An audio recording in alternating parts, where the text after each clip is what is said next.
It is the year 2002, the 877th day since the moon left Earth's orbit and began its epic journey into the great void of intergalactic space.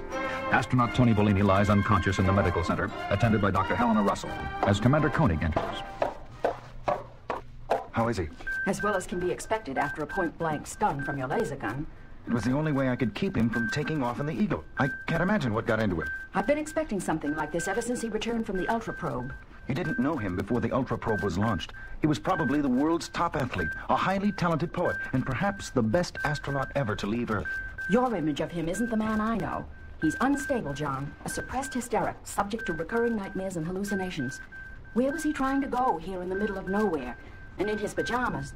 We're 3 months Eagle traveling time to the nearest star system. I don't know what was in his mind, but I do know that something happened out there beyond Ultra. Something neither you nor I can understand. It's haunting him, destroying him. After all this time, you don't still believe that story of his about a monster? I don't know what to believe, but look at the facts. The Ultra Probe ship was launched from Moon Base Alpha 5 years ago, June 6th, 1996, with Captain Tony Bellini and a crew of 3. Astrophysicist Darwin King, radiation expert Juliet Mackey. And Dr. Olga Vishenskaya in charge of medical. 8 months after takeoff, they reach their objective, the newly discovered planet Ultra, and start preparations for a manned landing. But as the probe ship moves behind Ultra, all contact with Moon Base Alpha is lost. And the only report of what happened then is the one given by Tony himself.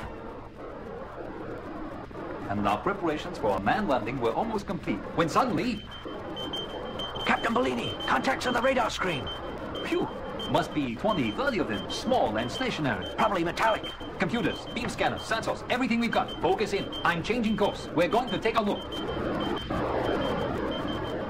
Captain, out the window, look. Spaceships, over 20 of them. All different sizes and shapes, just hanging there, drifting aimlessly. Obviously from a wide variety of space civilizations.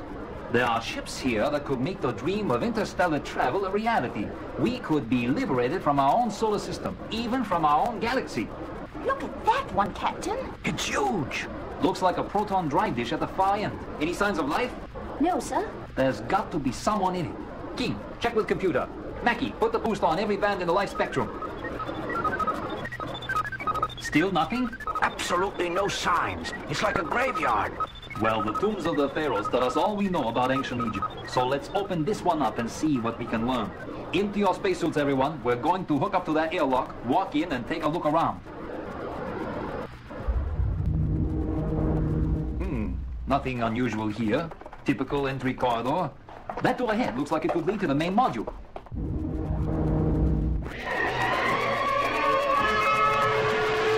Some kind of monster in there. Huge tentacles like an octopus. Where its mouth should be a flaming orifice, like an open fiery furnace. One of the tentacles! It's got me! It's dragging him into that fire. Oh! Captain, for God's sake, close the door. I can't close it, it's jammed. Good Lord, it's got Mackey and Vishenskaya, they're all gone. And now one of the tentacles reaching for me. Gotta get back to the command module and blast out of this death trap.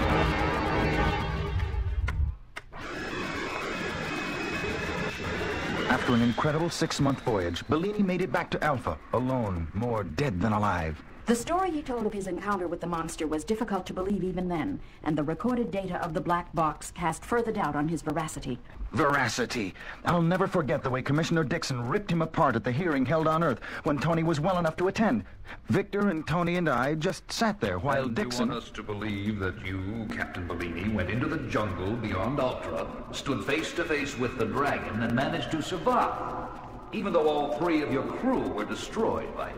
That is exactly what happened. Well, to put it bluntly, Captain, I think you concocted the whole story to cover up the fact that you bungled the decompression procedure, prematurely opened the airlock, and killed the crew, and you haven't the guts to admit it. But the blips on the black box, they prove his story about the spaceships. They prove only that they were contacts, not that they were spaceships. Gentlemen, the conclusion of this commission is that the Ultra Probe was a total failure, and that you, Captain Bellini, were delinquent in the execution of your duties. Regretfully, I must relieve you of your post. This hearing is closed. So Tony was assigned to an unimportant desk job on Alpha, where he has been ever since, which brings us up to the here and now. What does it all prove, John? Maybe nothing. But why? Why does he break now? It's over 5 years since Ultra. I think it proves that he'll never get over it. That's why I thought Alpha would be better off without him. Perhaps she's right, John. Tony, are you all right? Yes, I'm fine. Tell me, where were you trying to get to? There's nowhere to go. Nothing for billions of miles. I felt there was something out there. You had a nightmare at 0347 last night. Medical computer raised the alarm. I woke you. Yes, that's it. Just a dream. A bad dream, I guess. Commander, main mission here. We have a contact on the big screen. Be with you in a minute. Ah, John, something quite extraordinary. Spaceships. Derelicts. About 20, maybe more. According to our calculations, Commander, there should have been nothing around here. The same kind of thing reported by Bellini on his mission to the planet Ultra. Yes, and last night he had a violent nightmare about his monster. He said he was going out to face it. The monster? Those could be the same ships he saw behind Ultra. But we're billions of miles away from Ultra. Our moon has moved, Victor, and those ships could have drifted too. Something triggered Bellini's nightmare, and... Sandra, increase magnification. Yes, sir. Commander, look. The Ultra Probe ship. Incredible. So was Bellini's story of the monster. Carter, get an Eagle on pad 1 and an escort of 3 others, ready for action. Yes, sir. And Paul, I want backup ships and crews ready for...